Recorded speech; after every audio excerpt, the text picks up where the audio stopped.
Ya, selamat pagi semuanya. Kembali bertemu dengan Bapak. Untuk video yang kedua ini, kita akan melanjutkan pembahasan mengenai materi listrik statis. Kali ini kita akan berbicara tentang hukum Gauss dan aplikasinya, gitu ya. Oke, kita langsung saja ke slide yang pertama. Nah, sebelum membahas hukum Gauss, sebelum masuk ke hukum Gauss itu apa, maka Anda harus mengetahui bahwa apa itu flux listrik, ya, atau di situ simbolnya psi, ya. Flux listrik itu adalah jumlah garis medan listrik yang menembus tegak lurus suatu permukaan, ya. Kata kuncinya sudah Bapak kasih warna merah gitu, medan listrik tegak lurus dengan permukaan. Oke. Nah, perhatikan gambar.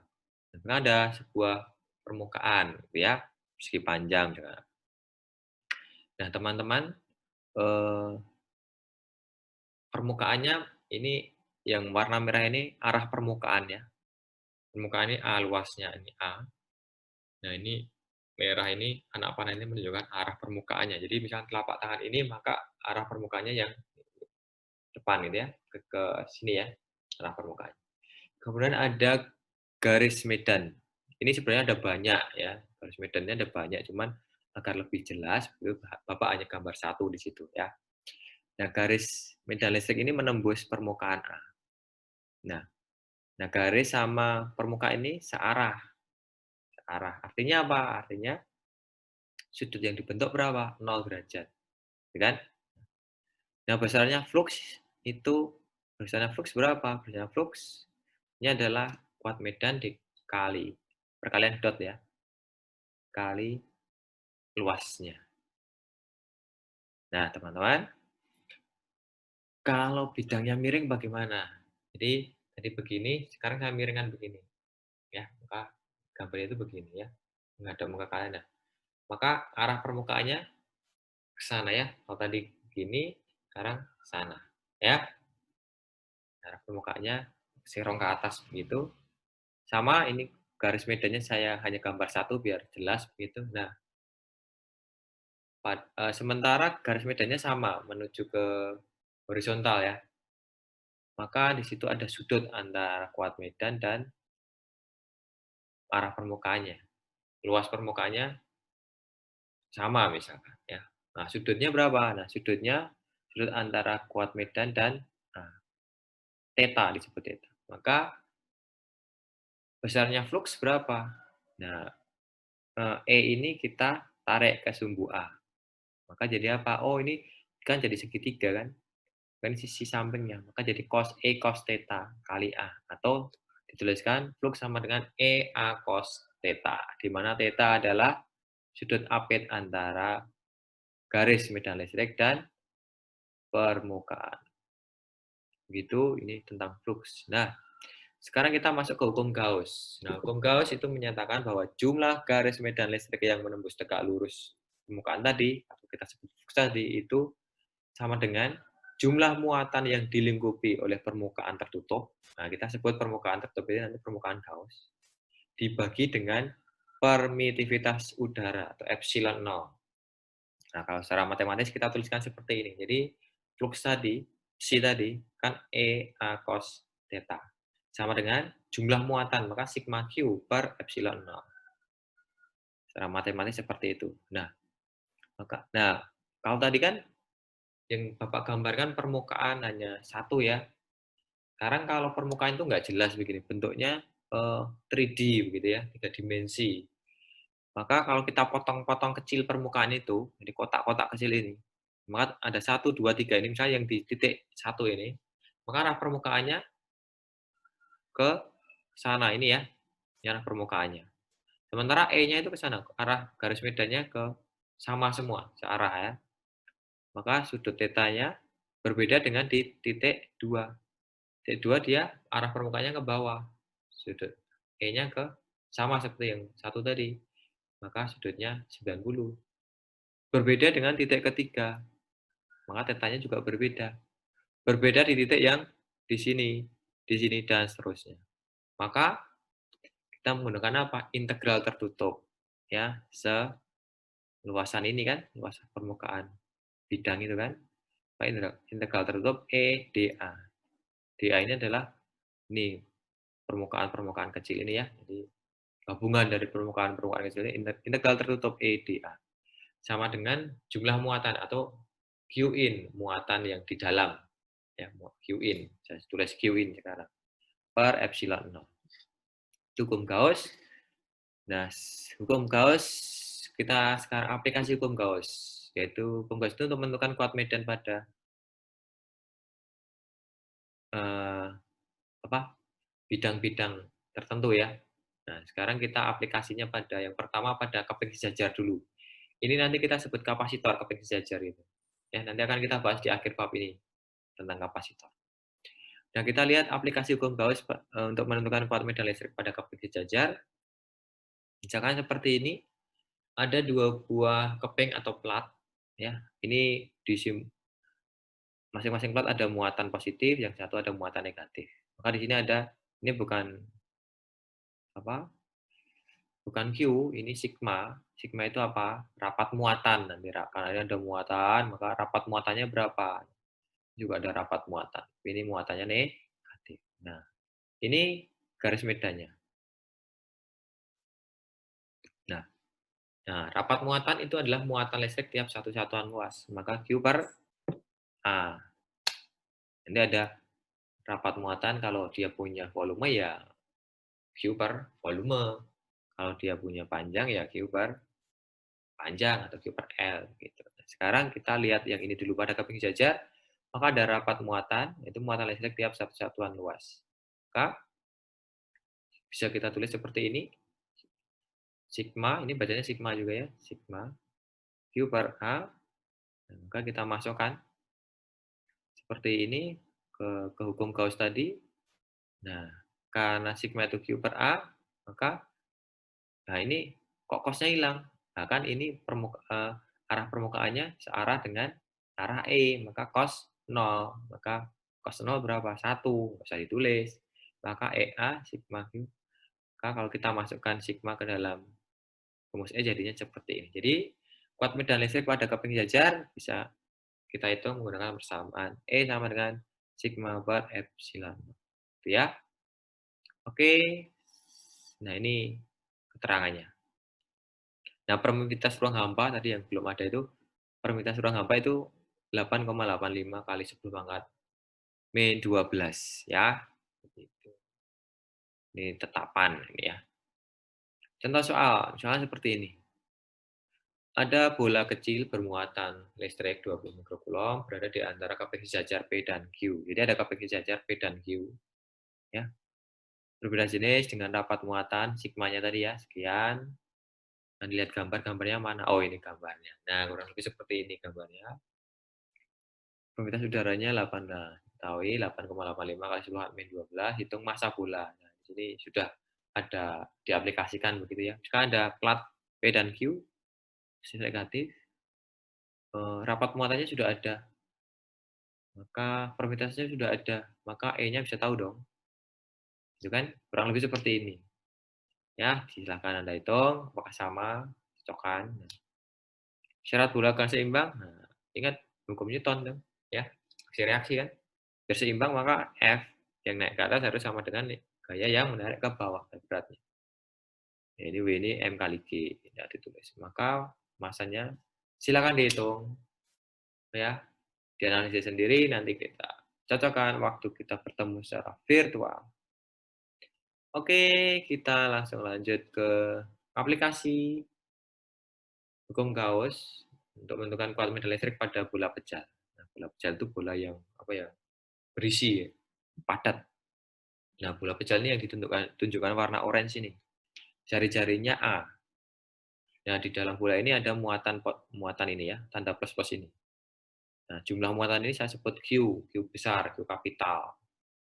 Nah, yang pertama adalah berapa atau bagaimana menghitung kuat medan di titik yang lebih besar dari jari-jarinya atau di R lebih besar dari A. Maka langkah pertama kita buat luasan Gauss. Jadi yang biru ini namanya permukaan Gauss. Di permukaan tertutup tadi ini permukaan Gauss. Kita sebut permukaan Gauss.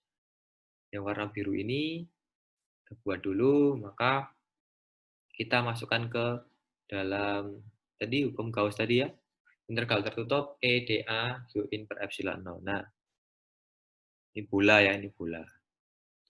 Maka luas permukaan bola 4 pi r Pak, kuadrat ya.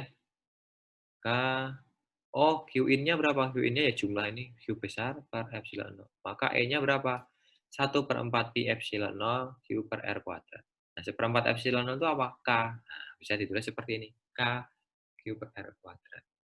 Oke, mirip seperti tadi ya, dengan seperti yang video sebelumnya tentang kuat medan. Oke, berikutnya Kak, bagaimana kalau kuat medan di dalam bola?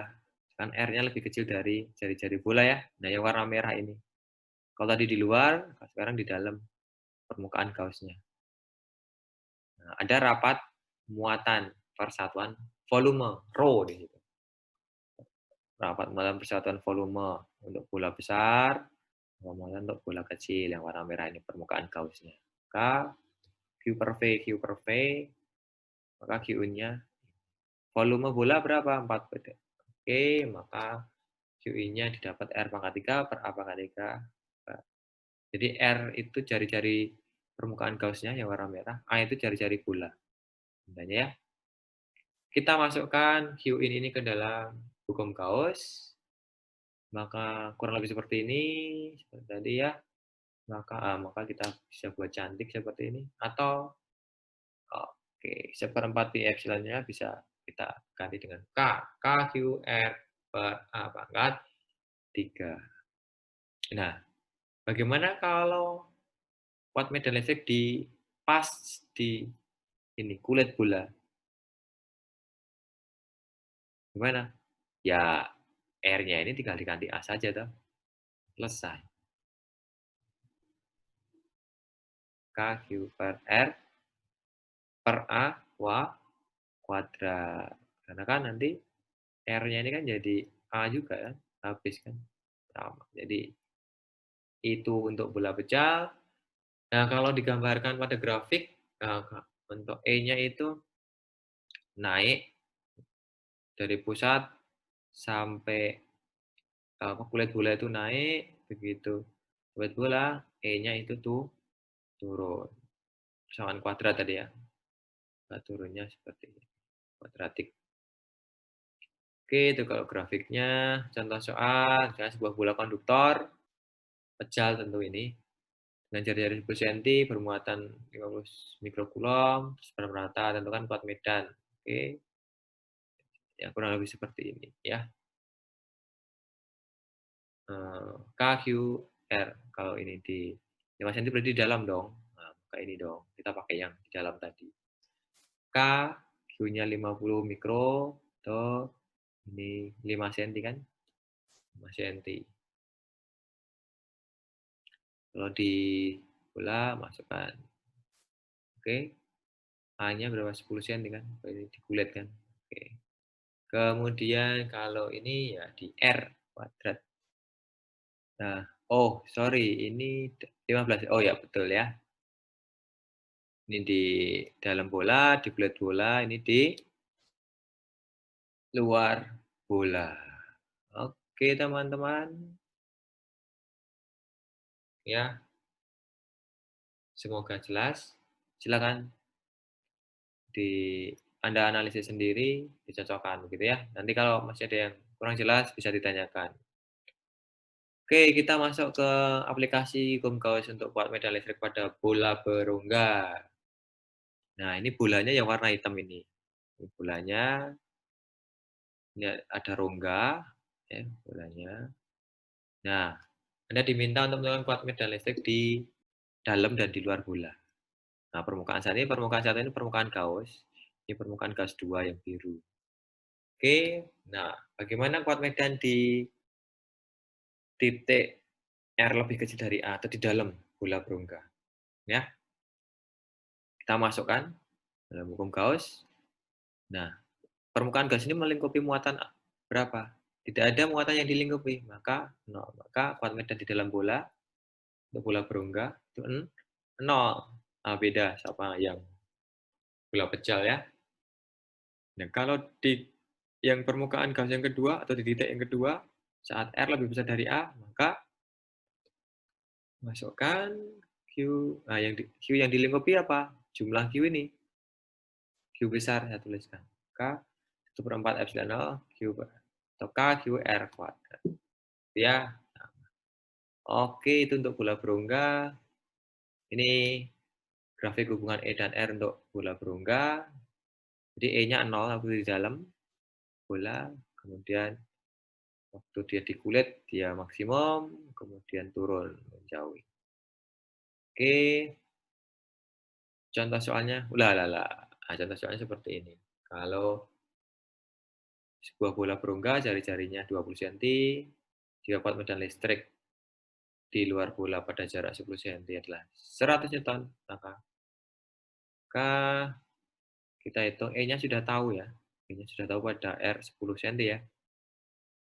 Listrik di luar bola pada dari kulit bola. Oh, berarti 30 cm dong. Ya, R-nya 30. Oh ya, betul.